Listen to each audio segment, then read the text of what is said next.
ये तीरी से कैंसर निकाला जाता है।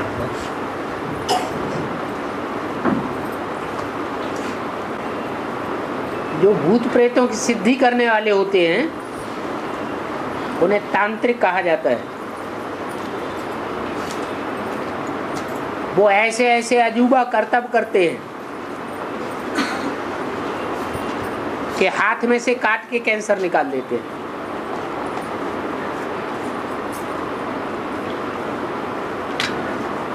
परंतु वो कोई सदाकाल के लिए क्योर होने वाली बात नहीं है। यहाँ तो बाप कहते हैं मैं 21 जन्मों के लिए तुमको निरोगी बनाता हूँ। इस जन्म में भी तुम अनुभव करेंगे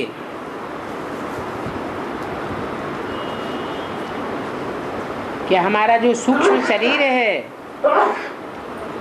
वो फरिश्ता बन जाएगा। कोई भी प्रकार का भूत प्रेती संकल्प नहीं आवेगा।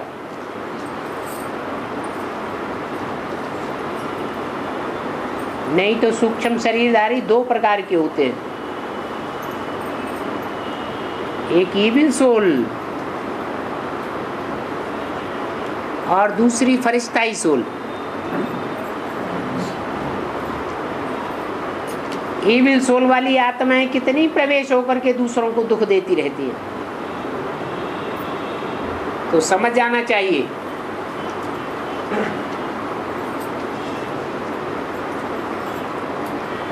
कि इनका वह अभी पार्ट बचा हुआ है।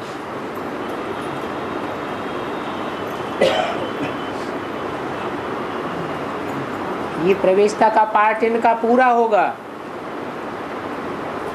और फिर जन्म भी लेंगी। नहीं तो जो फरिश्ताई आत्माएं होती हैं ब्रह्मा सरस्वती जैसी, वो तो फिर जा करके डायरेक्ट देवता बनेंगे। शरीर से जन्म उनको नहीं मिलेगा।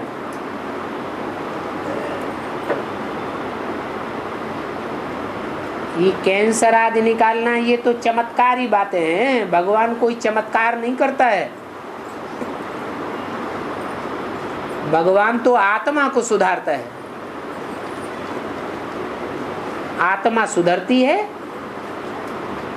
तो 5 तत्वों से जो परे शरीर है, सूक्ष्म शरीर,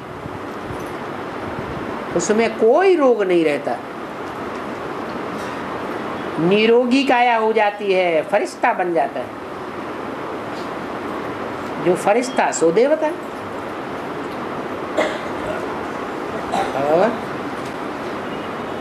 और जो आत्मा है अंतकाल जो स्त्री सुंदरे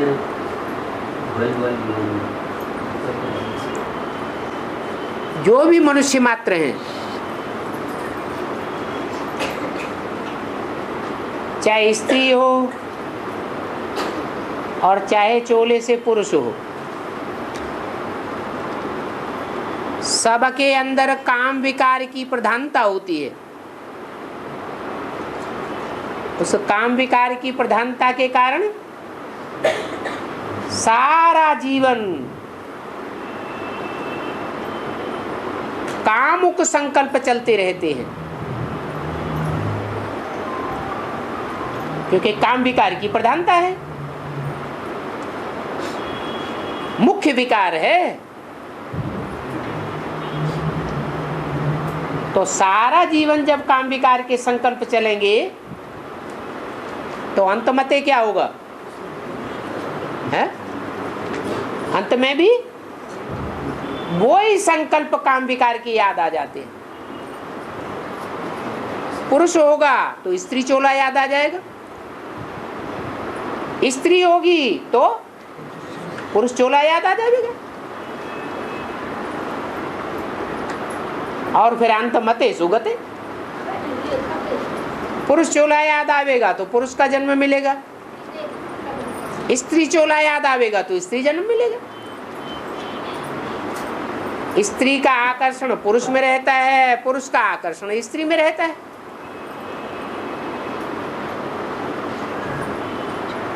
तो मन के संकल्पों के आधार पर अगला जन्म मिलता है। इसलिए बोला अंतकाल अर्थात मृत्यु के समय अथवा तो महामृत्यु के समय जो स्त्री से मिले, अगर स्त्री चोला याद आ गया तो कलयुग अंत में तो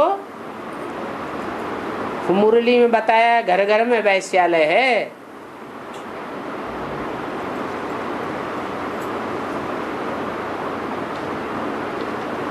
वैश्या की याद आवेगी तो वैसा ही चोला मिलेगा, दुर्गति हो जाएगी। और आपस में आर्गू करते हैं। आर्गू माने एक ने एक बात कही, फिर दूसरे ने दूसरी बात का जवाब दिया, फिर उसने दूसरी बात कही, फिर उसने तीसरी बात का जवाब दिया। माना कहीं अंत नहीं होता है। सवाल जवाब सवाल जवाब सवाल जवाब, सवाल के ऊपर जवाब, जवाब के ऊपर सवाल, बाल में से खाल निकालते चले जाना, इसको कहते हैं आर्गू करना। ऐसे आर्गू बैठ करके हमको नहीं करनी है।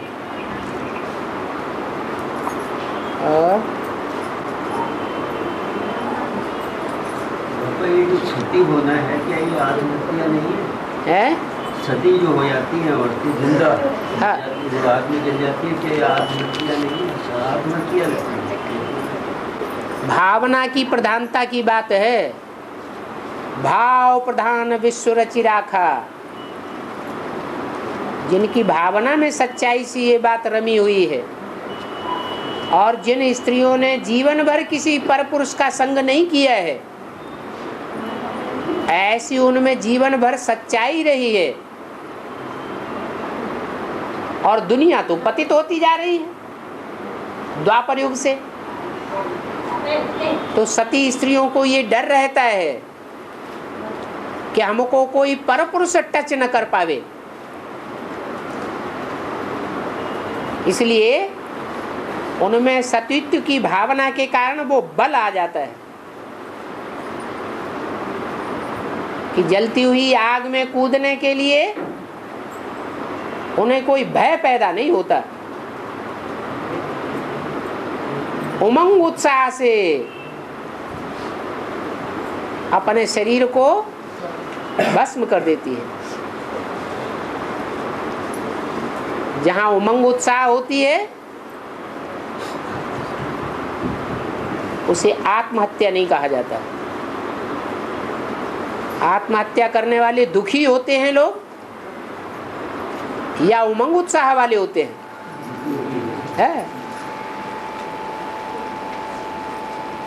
भावना की प्रधानता की बात है।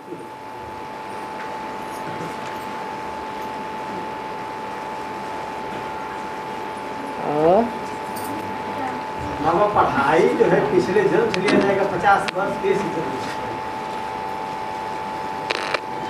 50 वर्ष सोचते हैं आते हैं।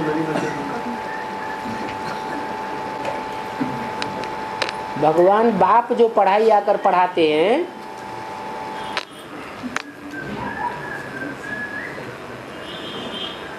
वो पढ़ाई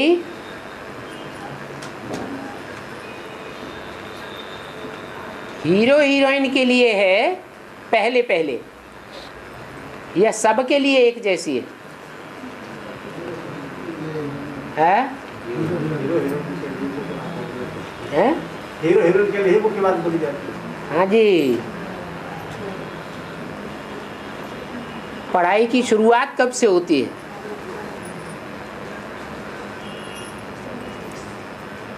बाप जो पढ़ाई पढ़ाते हैं 76 में 50-60 साल जोड़े तो कितना आता है?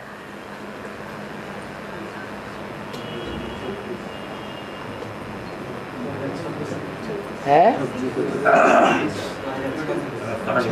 35-36 हो जाता है ना। कितना हुआ? 2035-36 हो जाता है। तो जो भी संपन्न बनने वाली बीज रूप आत्माएं हैं उनकी पढ़ाई पूरी हो जाती है, यथा राजा तथा प्रजा बनने वालों की। लक्ष्मी नारायण भी वही पढ़ाई पढ़ेंगे आत्मिक स्थिति में स्थित होने वाली, और प्रजा भी वही पढ़ाई पढ़ती है आत्मिक स्थिति में स्थित होने वाली।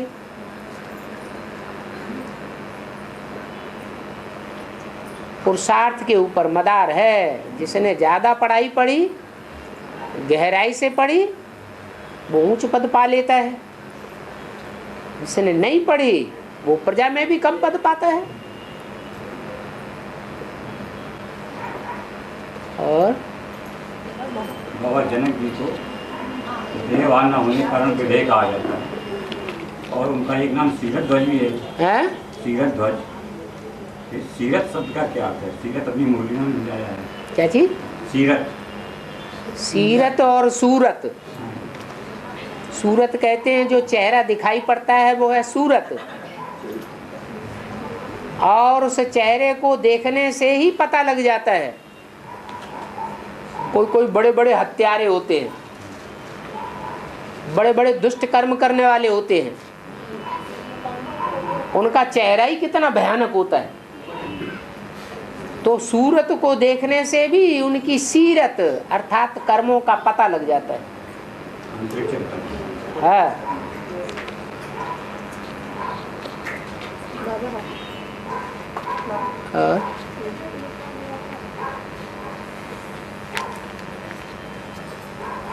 और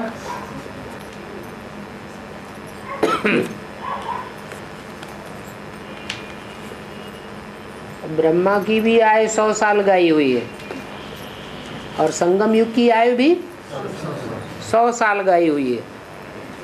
लेकिन पूछने वाला ये भूल गया कि ब्रह्मा की आयु की शुरुआत 60 साल होने के बाद शुरू होती है। क्या? वानप्रस्थ अवस्था में आते हैं ना, तो वानप्रस्थ अवस्था कितने साल में होती है? 60। कम से कम 60 साल। तो 60 साल फिर 40 साल और जोड़े जाएं, जैसे कि आदि ब्रह्मा,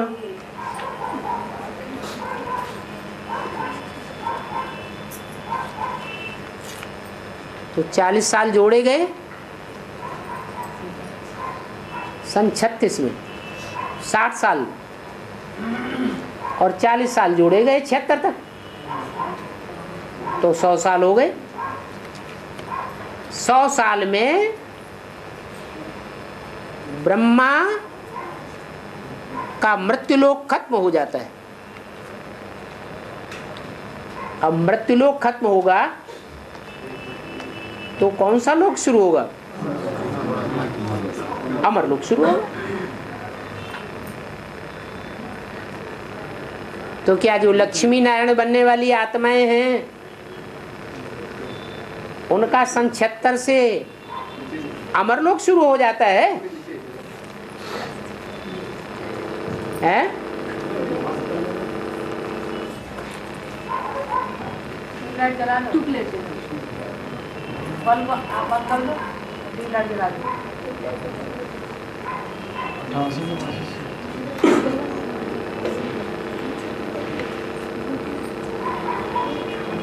जवाब नहीं आया? अगर तक सूक्ष्म सही रहता तो मतलब सुनना होता होगा।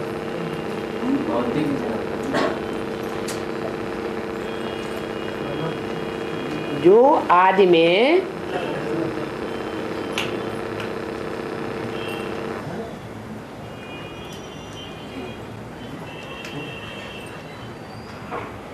विशेष पुरुषार्थी आत्माएं हैं, जो आदि में भी विष्णु स्वरूप होती हैं और अंत में भी विष्णु स्वरूप होती है। सन 36 में भी विष्णु स्वरूप थी, जिनकी नाभि से ब्रह्मा निकला दिखाया गया।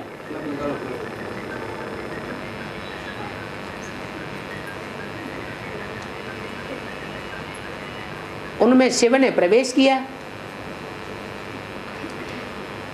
तो वही लक्ष्मी नारायण वाली आत्माएं सन 76 में 100 साल आयु उनकी पूरी होती है। जिनके लिए बोला कि लक्ष्मी नारायण का जन्म कब हुआ, आज से 10 वर्ष कम 5000 वर्ष हुए। तो वो टाइम पूरा होता है 76 में। 76 में वो लक्ष्मी नारायण बनने वाली आत्माओं को ये निश्चय बुद्धि हो जाता है, कोई को ज्ञान के आधार पर और कोई को साक्षात्कार के आधार पर, क्योंकि उनमें एक है राम और एक है first class Sita, first class भक्ति। तो जो भक्ति है, सीता है, वो शीतल स्वभाव वाली है। जो शीतल स्वभाव वाले होते हैं उनको उतना ज्ञान की दरकार नहीं होती।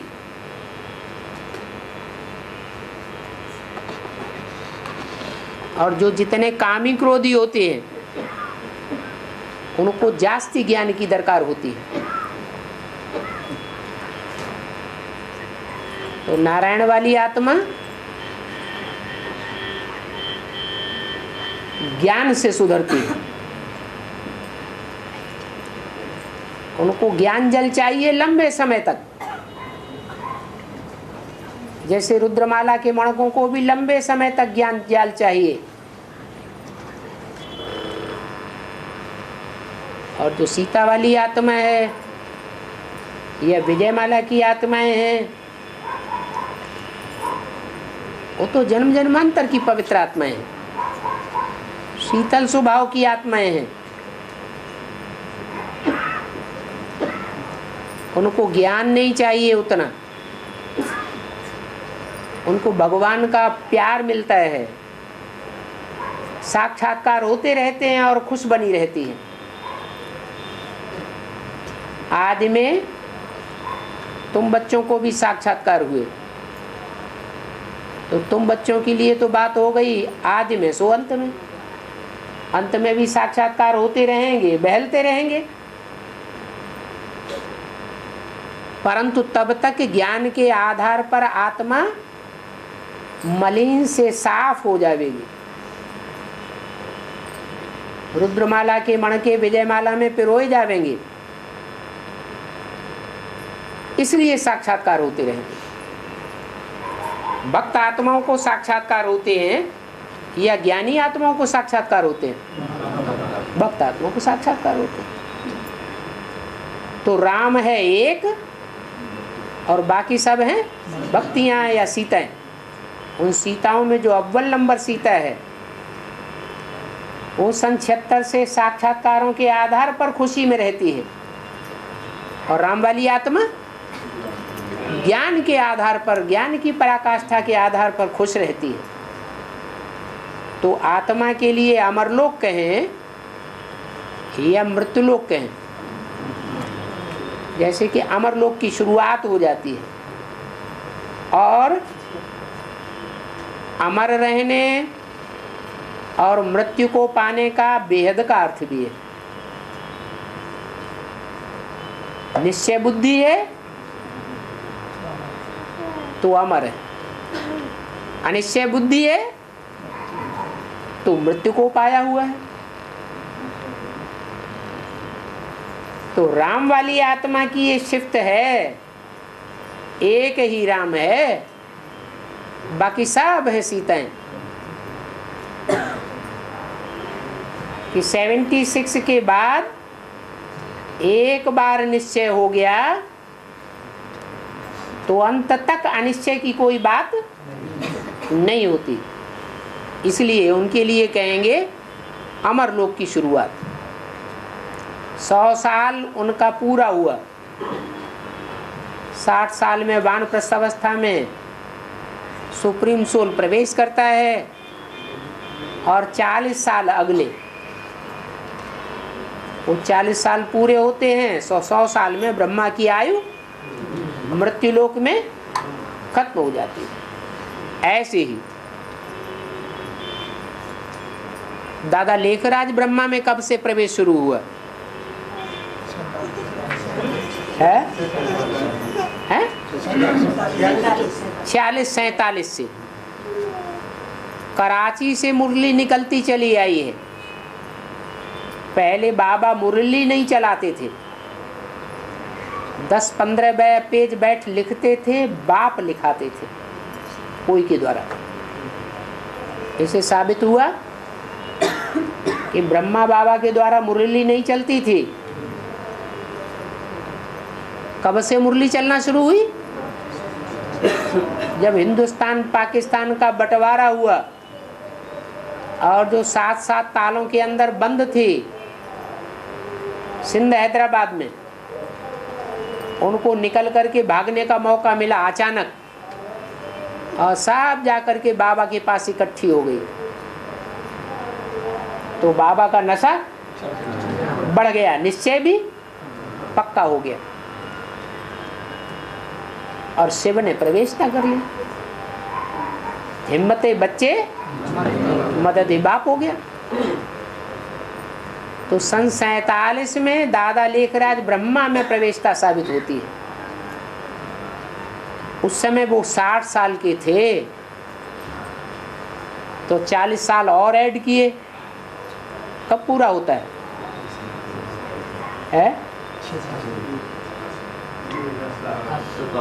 47 में 40 साल जोड़े 87, 88 में 1 वर्ष ब्रह्मा बाबा गुलजार दादी में नहीं आए थे, क्योंकि एडवांस पार्टी का पक्का फाउंडेशन डालना था। सारी ताकत एडवांस पार्टी में लगा दी गई। उस समय ब्रह्मा की आयु भी, दादा लेखराज की आयु भी 100 साल पूरी हुई, और पीपल के पत्ते पर आराम से अंगूठा चूसता हुआ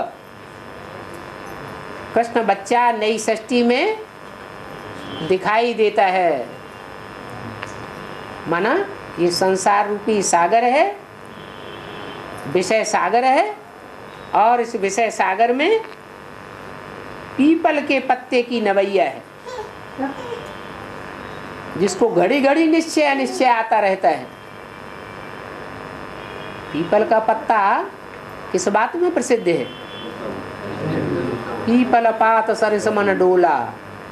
थोड़ा सा हवा का झोंका आएगा, पीपल का पत्ता हिलेगा, और पत्ते इतने नहीं हिलते। तो जो जगदम्बा की आत्मा है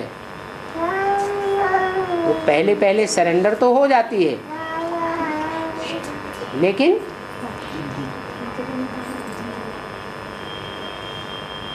धक्के से सरेंडर होती है, पुश करने से सरेंडर होती है, या अपनी स्वेच्छा से सरेंडर होती है। दिल्ली की माताएं हैं जिनके सहयोग से वो आत्मा सरेंडर हो जाती है। तो घड़ी घड़ी निश्चय अनिश्चय का दोला आता रहता है।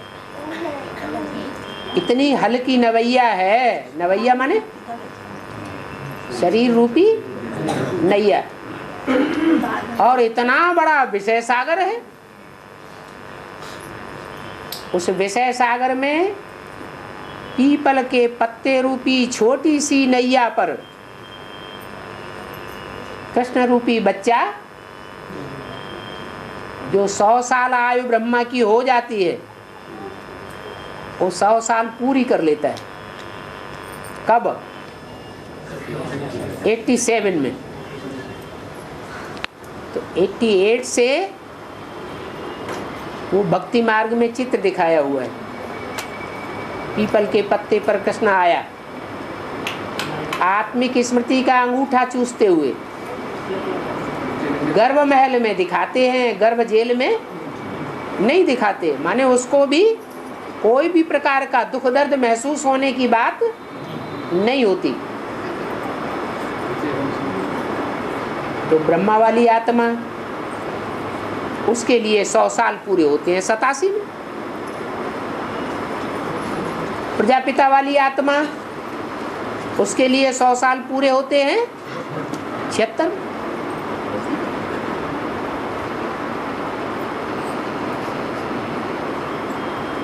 बाकी इस बात का 100 साल के संगम युग से कोई उतना कनेक्शन नहीं है। और एक बाप का ज्ञान न सुनकर और उसे सुना वो बेचारे ज्ञान करते बोला है मुझे कि माता गुरु बिना उद्धार नहीं होगा। माता गुरु बिना वो माता से सुनना पड़ेगा। माता कौन है? तुमने माता किसको समझा है, स्त्री चोले को या पुरुष चोले को? स्त्री चोले को। माता का सहन शक्ति का पार्ट किसने बजाया है? तो मूल माता का पार्ट कौन सी आत्मा का है? ब्रह्मा का। लेकिन जो सन्यासी किस्म की आत्मा होती है ना, उनका जो बुद्ध रूपी हाथ है वो गौमुख में पड़ा रहता है। वो गौमुख को ब्रह्मा समझ लेते हैं। अरे वो गौमुख तो डब्बा है, बाकी ब्रह्मा का पार्ट बजाने वाली आत्मा कौन है? ब्रह्मा बाबा। और पुरुषार्थ का अर्थ क्या है? पुरुषार्थ का अर्थ क्या? पुरुषार्थ पुरु श, पुरु माने पुरी और श माने शेते, अर्थात शरीर रूपी पुरी में जो शयन करता है, सोता है, आराम करता है, वो है पुरुष रूपी आत्मा। इस शरीर रूपी पुरी में कौन सोता है, आराम करता है? जो आत्म की स्थिति में स्थित होने वाले देवताएं हैं, वो शरीर रूपी पुरी में चैन की नींद सोते हैं, चैन की नींद रहते हैं, और द्वापर युग से देह अभिमानी बन जाते हैं। तो चैन की नींद आती है? नहीं आती। तो असली पुरुष हैं वो देवताएं।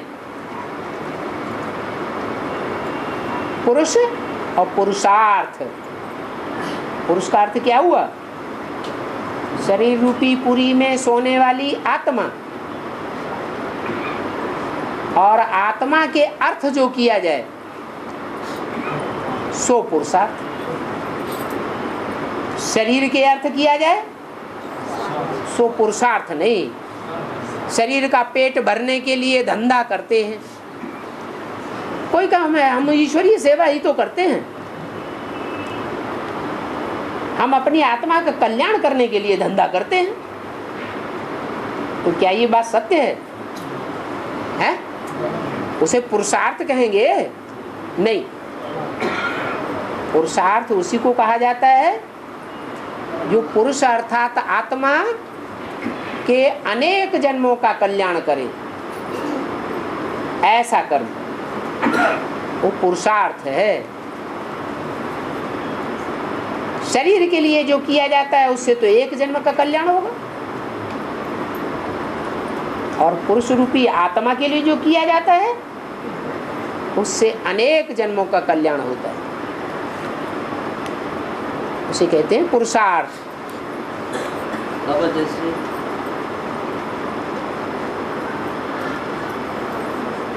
बोलो बोलो। जैसे इसमें पुरुषार्थ वाली बात की, आत्मा के द्वारा जो पुरुषार्थ किया जा रहा है, कैसे कैसे किया? आत्मिक स्थिति में रह करके जो भी कर्म हम करेंगे वो सारा ही पुरुषार्थ है। और देहभान में रह करके देह के लिए जो भी कर्म किए जाते हैं उसको पुरुषार्थ नहीं कहेंगे। क्या आत्मा का कल्याण के लिए नहीं कर रहे हैं? मान लो लौकिक पढ़ाई पढ़ रहे हैं, उसको पुरुषार्थ कहेंगे? पुरुष माने आत्मा, आत्मा के लिए कर रहे हैं, नहीं कर रहे। बाबा ये शास्त्रों में ऐसे दिखाया गया कि द्वापर में श्री कृष्ण का जन्म हुआ है, मूल्यों के हिसाब से सती को हुआ है, मूल्यों के हिसाब से सतयुग में है, मूल्य के हिसाब से सतयुग सतयुग में जो कृष्ण का जन्म बाबा ने बताया है उसकी यादगार शास्त्रों में है क्या?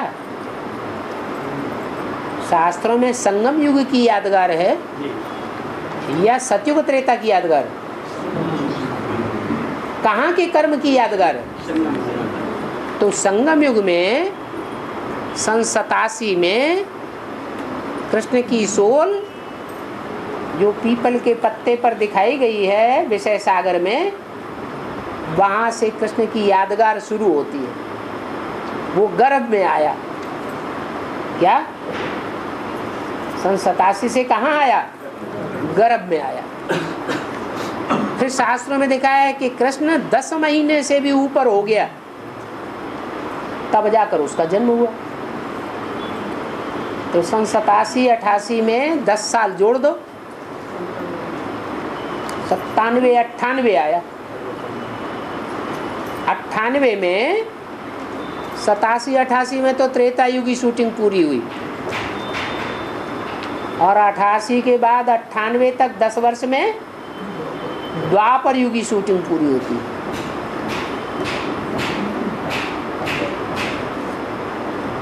तो जो कृष्ण वाली आत्मा है वो प्रत्यक्षता रूपी जन्म लेती है कि कहाँ किस शरीर में प्रत्यक्ष हो रही है। और जेल में जन्म दिखाया जाता है। एक तो ये दुनिया ही जेल और दूसरे प्रत्यक्षता रूपी जन्म के लिए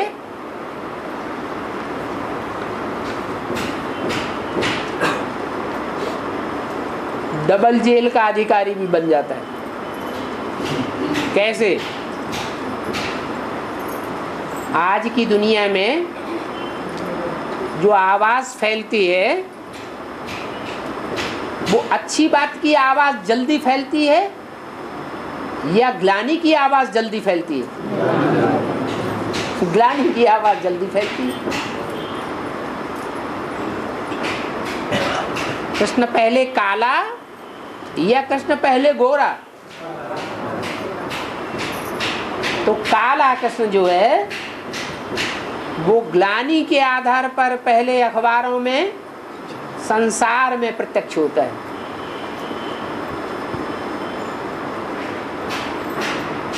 कहीं एक देशीय प्रसिद्ध होगा, प्रत्यक्षता होगी, या सारे संसार या सारे भारत में प्रत्यक्षता हो जाएगी? है? एक देशीय होगा। तो वो एक देश दिखाया गया है शूटिंग के हिसाब से जहाँ से प्रत्यक्षता होती है, जिस प्रत्यक्षता की यादगार स्वतंत्रता की यादगार विषय सागर में पड़ा था ना पत्ता। वो विषय सागर से मुक्त हुआ।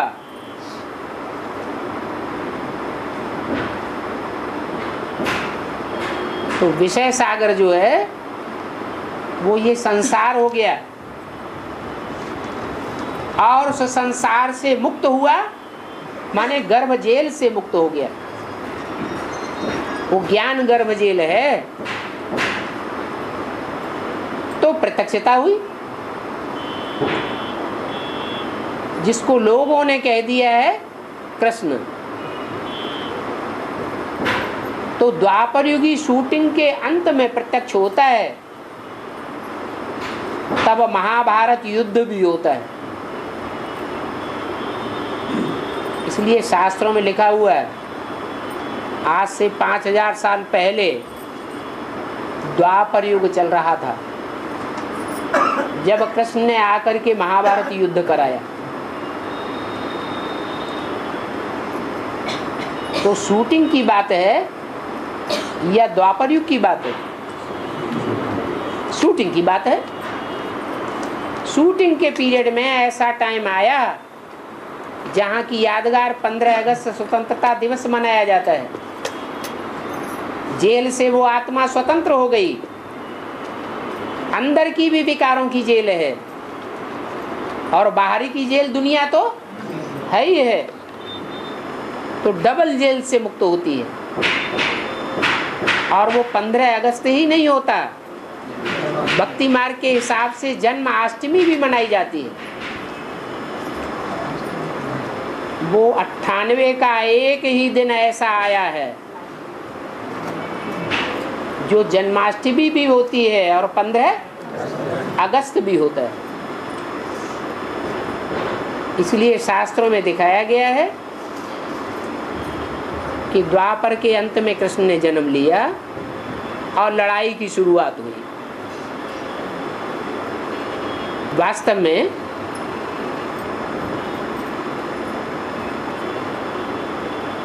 ये वो जन्म नहीं है जो ब्राह्मणों का माना जाता है पक्का जन्म, क्योंकि ब्राह्मणों को द्विज कहा जाता है। द्विज माने 2 जन्म लेने वाला। ऐसे नहीं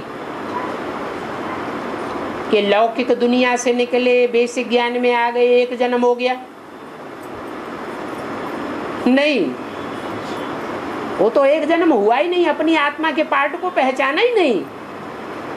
सिर्फ इतना पहचान ला मैं आत्मा बिंदु हूं, ये पहचान हो गई? नहीं,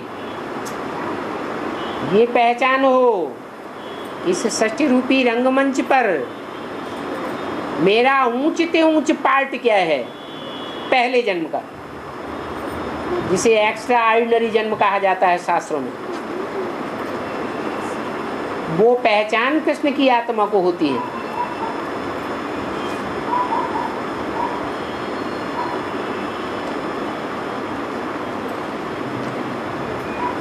तो पहला जन्म हुआ 98 में, और फिर जब यज्ञोपवीत होता है, ब्राह्मण बच्चा 3 सूत्र धारण करता है ज्ञान के परिपूर्ण रूप से, तब कहा जाता है पक्का ब्राह्मण। ये दूसरा जन्म कब? 2018। इसलिए मुरली में बोला है कि नई दुनिया में जो जन्म होगा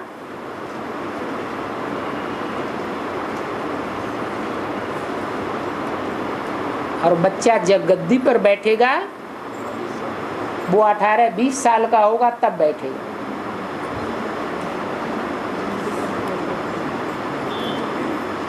और ब्रह्मा का सूत्र, त्रिमूर्ति का चित्र नहीं देखा? उसमें 3 लाइनें दिखाई गई हैं, वही 3 सूत्र हैं ज्ञान के। ब्रह्मा का ज्ञान, विष्णु का ज्ञान, शंकर का ज्ञान, ये ज्ञान के सूत्र हैं जो यज्ञोपवीत में दिखाए जाते हैं। 3 सूत्रों का मिलन जहाँ होता है, तीनों आत्माओं के संस्कार मिलकर के जब एक होते हैं तो उसे कहते हैं ब्रह्म फांस। वो तीनों आत्माएं किसमें फंस गई? पूरी तरीके से है, एक में फंस गई शिव बाबा। अभी तो तीनों आत्माओं के संस्कार आपस में अलग अलग हैं या तीनों के संस्कार एक ही कहेंगे? अभी तो तीनों के संस्कार अलग अलग हैं। भले उन तीनों मूर्तियों में शिव एक साथ आता तो है, लेकिन संस्कार अलग अलग रहते हैं। तो 2018 के बाद तीनों के संस्कार मिलकर के एक हो जाएंगे। जो कृष्ण की सोल है, जो अभी समझती है गीता का भगवान कृष्ण है साकार में, माना दादा लेखराज ब्रह्मा ही गीता का साकार भगवान है। और ये समझने के कारण, देववाहन के कारण खट्ट से गुलजार दादी में जाके प्रवेश कर जाते हैं और भगवान की वाणी चलने लगती है। लोग भी समझते हैं हाँ भगवान की वाणी चल रही है। तो वो शिवोहम की शूटिंग होती रहती है। वो पार्ट खत्म हो जाएगा। क्या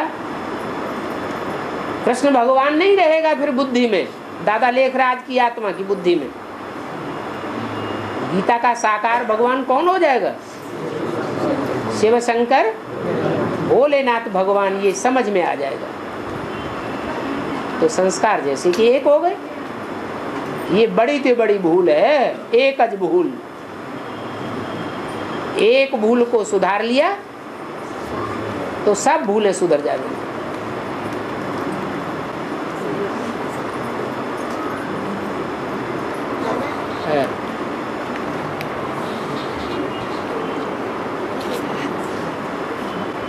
और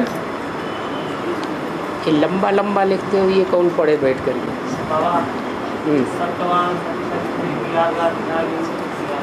सत्यवान और सावित्री, सत्य हरिश्चंद्र और तारा, नाम अलग अलग कर दिए हैं, कथाएं अलग अलग रूप में दिखाई दी हैं, लेकिन है एक ही जोड़ा। क्या? रूप बसंत। कथा आती है ना, तो जो रूप बसंत है वो सत्यवान सावित्री है। रूप क्या है? सत्यम शिवम सुंदरम कहा जाता है। जो सत्य है वो ही कल्याणकारी है और वो ही सुंदर है। तो जो सत्य हरिश्चंद्र कहो या सत्यवान कहो, सच्चाई वाला, जैसे धनवान धन वाला, ऐसे ही सत्यवान सत्य वाला, सत्य को धारण करने वाला। तो सत्यवान और सौइत्री, इत्र माने खुशबू। कितने प्रकार की इत्री? 100 प्रकार के गुण जिसमें भरे हुए हैं, उसका नाम क्या रख दिया? सावित्री। कौन सी आत्मा है? गुण काहे के आधार पर आते हैं? प्योरिटी के आधार पर गुण होते हैं ना। जितने भी गुण हैं उन गुणों में मुख्य गुण कौन सा है? पवित्रता। तो पवित्रता को धारण जिसने किया वो है सावित्री।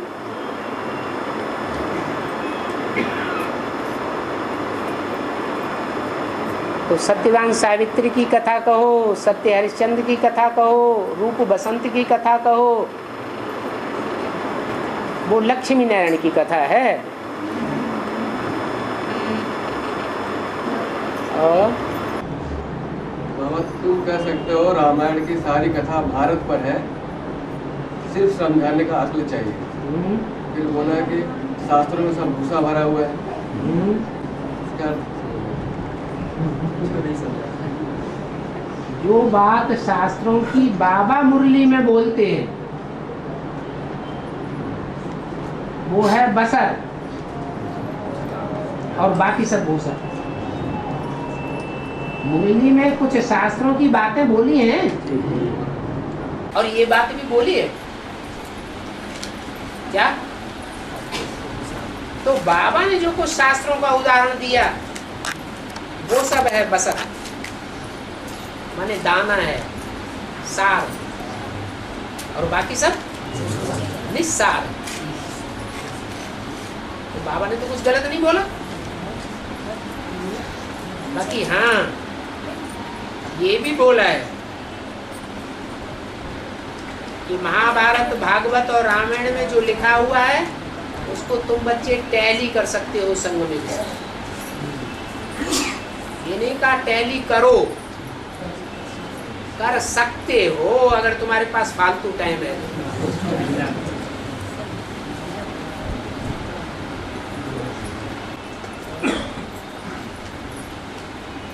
बाबा वो ब्रह्मा जब प्रवेश करके पान रहता है माता का, तो उनको 2 का ज्ञान हो गया था।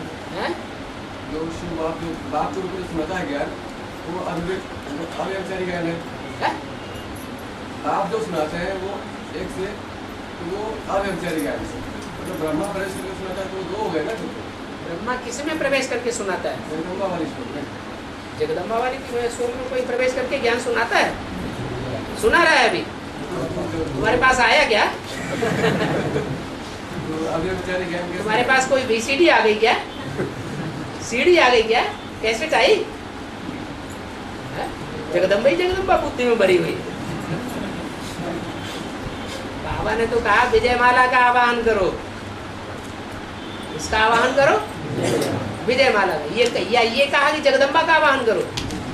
नहीं, जो जगदम्बा की जिनकी बुद्धि में चलती रहती है, समझ लो महाकाली चल रही है, विनाश होने वाला है। दूसरे से भी सुना तो व्यभिचारी ज्ञान हो जाता है ना। हाँ हाँ, दूसरे से क्यों सुने? जगदम्बा से सुनने की ललक है क्या? किस लिए? और जब मना कर दिया तो क्यों सुने? हैं?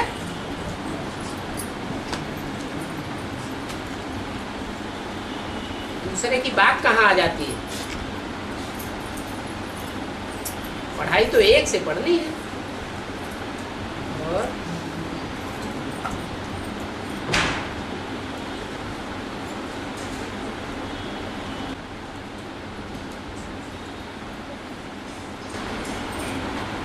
और शिव बाब जो है त्रिकालदर्शी है, तो विनाश के बाद तो इस पारधारी में रहता नहीं, हीरो पारधारी में, हीरो कैसे त्रिकालदर्शी? विनाश के बाद की त्रिकालदर्शी की यादगार है। वो हमेशा वो इसमें रहता है तो त्रिकालदर्शी कहते हैं ना। अरे तो जानते अरे, हैं ये जो त्रिकालदर्शी शब्द है वो कौन से समय की यादगार है? फिर त्रिकालदर्शी भी तब कहा जाएगा जब कोई शरीर में आकर के संपन्न पार्ट बजावे, तब त्रिकालदर्शी कहा जाए। आत्मा इतनी शक्तिशाली हो जाए कि जब चाहे शरीर के बंधन में रहे और जब चाहे शरीर के बंधन से परे हो जाए और जहां चाहे उसमें प्रवेश कर जाए। किसी वैज्ञानिक में प्रवेश कर जाए और बम्बों का विस्फोट कराया है, इसलिए उसके नाम के साथ साथ लगता है हर हर बम बम।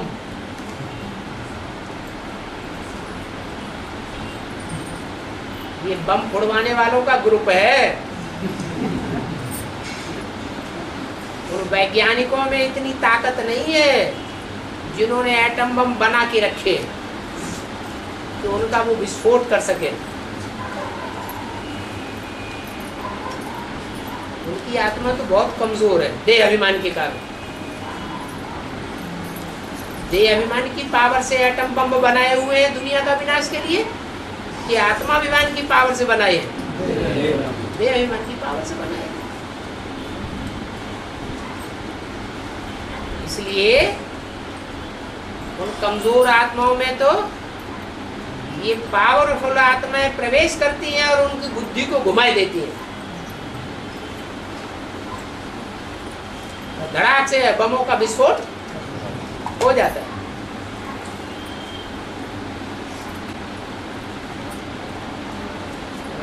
बाबा, ये 12 ज्योतिर्लिंगम में 8 अष्टदेव और 4 नष्टदेव जो बात कहते हैं, ये विनाश करने का इनमें सहयोगी बनते हैं।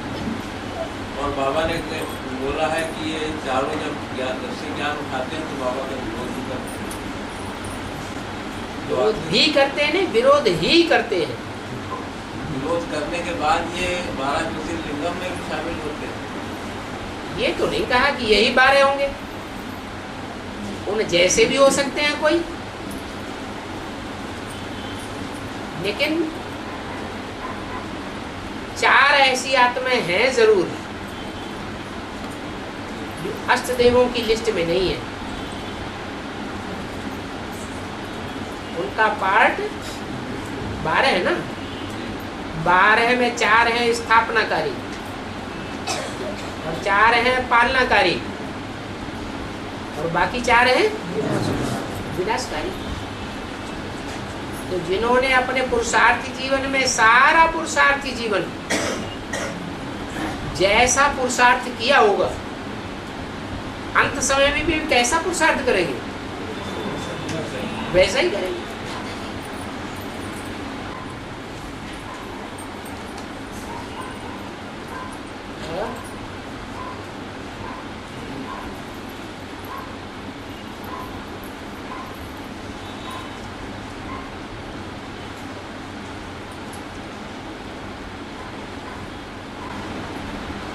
जो विनाश का पुरुषार्थ करते हैं वो इम्प्योरिटी के आधार पर करते हैं या प्योरिटी के आधार पर करते हैं? इम्प्योरिटी से होता है विनाश और प्योरिटी से होती है स्थापना और पालना। तो जो ग्लानि करते हैं अपने सारे पुरुषार्थी जीवन में, वो नई दुनिया की स्थापना के कार्य में विशेष सहयोगी होते हैं या विनाश के कार्य में सहयोगी बनते हैं? विनाश के कार्य में सहयोगी बनते हैं। वो आत्मिक स्वरूप में स्थित होने में सफल भी हो जाते हैं। आदि बच्चे हैं ना, ऐसी क्या विशेषता है जो एडवांस ज्ञान जब शुरू होता है तो उन चार धर्मों के जो चार मुख्य बीज हैं वो ही एडवांस ज्ञान पहले पकड़ते हैं। कुछ तो खसूसियत है ना। ओल्ड इज गोल्ड कहा जाता है। पावरफुल आत्माएं हैं।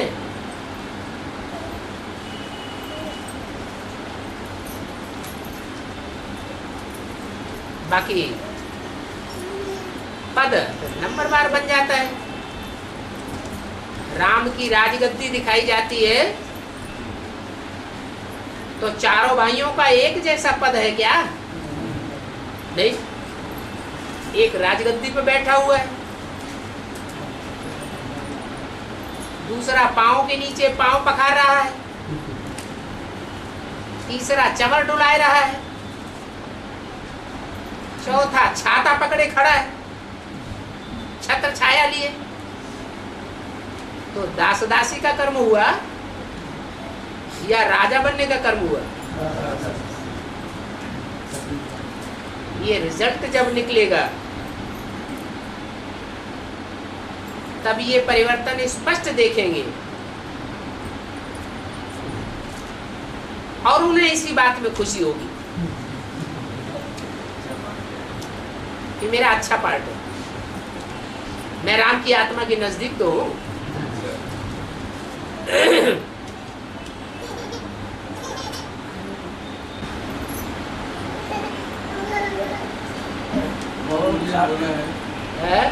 रेलवे स्टेशन पे पड़े हो मुझे में बात ज्यादा ही आ रहा है। तो क्या हुआ?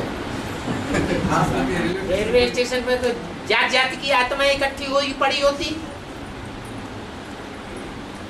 बाबा ने तो बोला है 100 बगुलों के बीच में एक हंस अपनी मस्ती में मस्त रहे। तो स्टेशन पर तो पता नहीं कैसे कैसे लोग होते हैं, लेकिन अवस्था कैसी होनी चाहिए? फर्स्ट क्लास अवस्था रहे। मानसिक स्थिति ही दूसरे तरह की हो।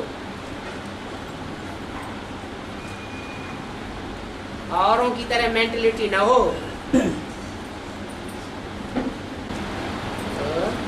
और वो 4 धर्मों की आत्माएं कौन कौन सी है जो विनाश काल में शामिल है? और कौन से धर्म? ब्रह्मा के 4 पुत्र हुए पहलोटी के, उनको मानस पुत्र कहा जाता है। सनातन, सनंदन, सनत कुमार। उनमें सनत कुमार सबसे छोटे थे, लेकिन ज्ञान में सबसे ज्यादा होशियार थे। बाबा ने भी बोला है जो ज्ञान में बड़ा सो बड़ा ठहरा। हम समझते हैं ये ऊंच पद पाने वाला है, तो उस छोटे बच्चे के नाम के आधार पर हमारे धर्म का नाम पड़ता है सनत, सनातन, सनंदन, सनत कुमार, उस छोटे बच्चे ने जो ज्ञान के आधार पर स्थापना की है, उस स्थापना का धर्म का नाम पड़ता है सनातन धर्म। और उस सनातन धर्म के बाद जो नंबर 2 का पुरुषार्थ करता है वो है इस्लाम धर्म का बीज। क्या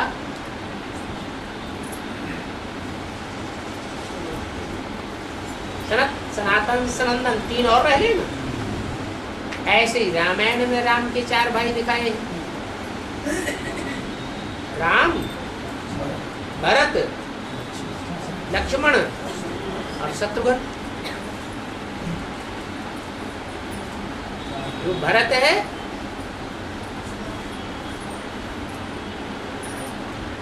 वो विधर्मियों में सबसे बड़ा है, विधर्मियों का बीज, इस्लाम धर्म का बीज। लक्ष्मण बौद्ध धर्म का बीज और शत्रुघ्न क्रिश्चियन धर्म का बीज।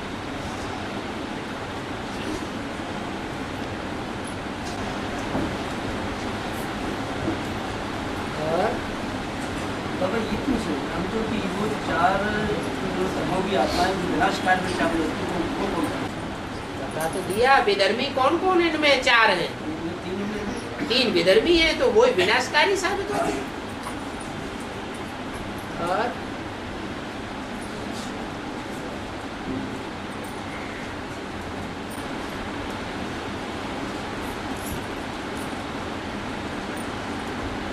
आज मुझे बोला है बच्चों की मत पर बच्चे को काम कटारी पर बिठाए कतले आम कर दिया। अच्छी माने ज्ञान में चलने वाले नंबरवार है ना। कोई ज्ञान को किस रीत उठाते हैं, कोई किस रीत उठाते हैं।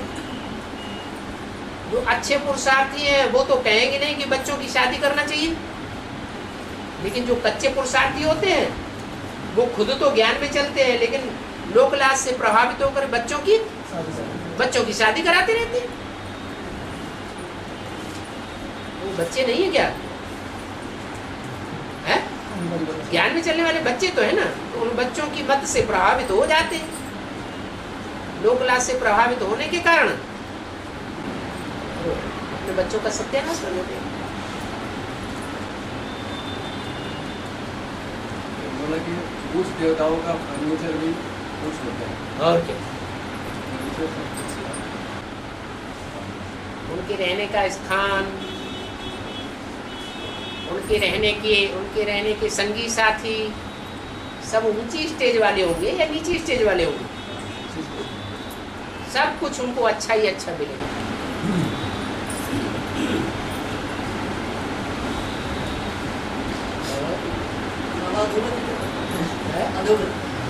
अधो माने नीचे, गति माने चाल, नीची चाल हो जाए, बजाय ऊपर जाने के आत्मा नीचे की ओर जाए, गड्ढे में, अधोगति होगी।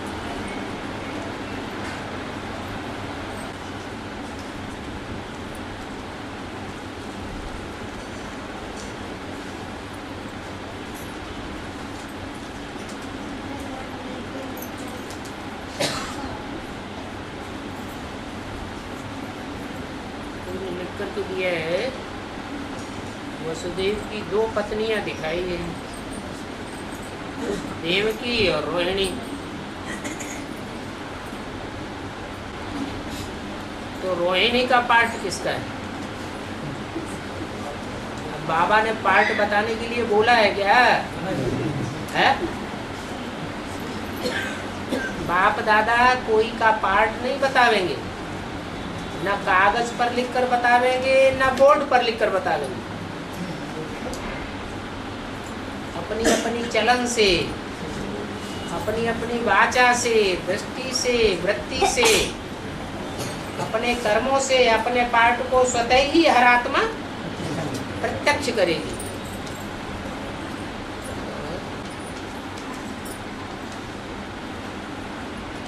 बाबा जैसे सरस्वती का पाठ जो है ना, सरस्वती सरस्वती जी इधर ओम राधे मम्मा को बोलते हैं, लेकिन भक्ति में सरस्वती के हाथ में वीणा दिखाते हैं। तो बिहार में वीणा का क्या? वीणा की आवाज और उसका नाम तंबूरा भी देते हैं। क्या? तंबूरा। एक है वीणा की आवाज और एक है नगाड़े की आवाज।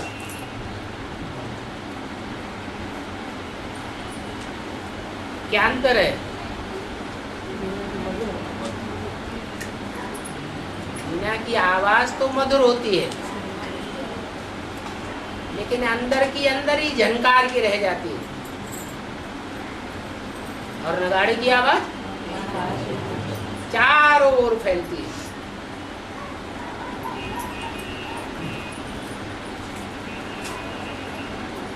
तंबूरा जो होता है, जिसे वीणा कहते हैं, उसका जो तार का कनेक्शन होता है वो खोखले से होता है।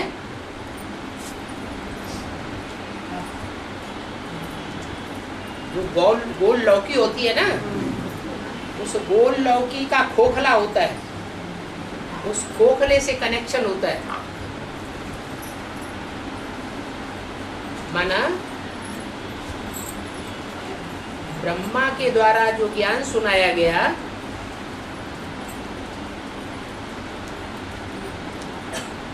उस ज्ञान के एक ही तार से तार मिला करके, सुर से सुर मिला करके आवाज चलाई सरस्वती ने। दूसरी तो कोई बात नहीं बोली कभी। जो ब्रह्मा की बातें थी, उन्हीं बातों को विस्तार में सरस्वती ने क्लियर किया। लेकिन क्लियर होने के बावजूद भी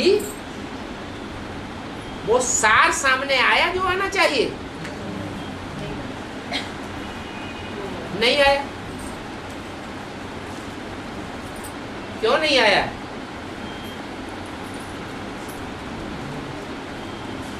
क्योंकि सरस्वती मम्मा ने व्यक्ति को फॉलो किया या मुरली को फॉलो किया? व्यक्ति को फॉलो किया।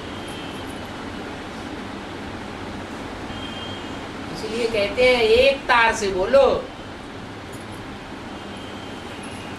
तार से तार मिलाकर, सुर से सुर मिलाकर बोलो। तो मम्मा के कर्म, मम्मा की आवाज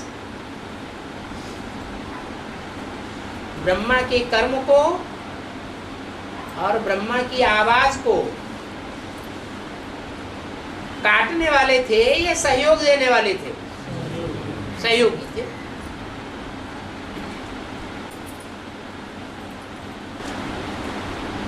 बाबा मुर्गियों में एक आ जाता है गोया, गोया का क्या? अर्थात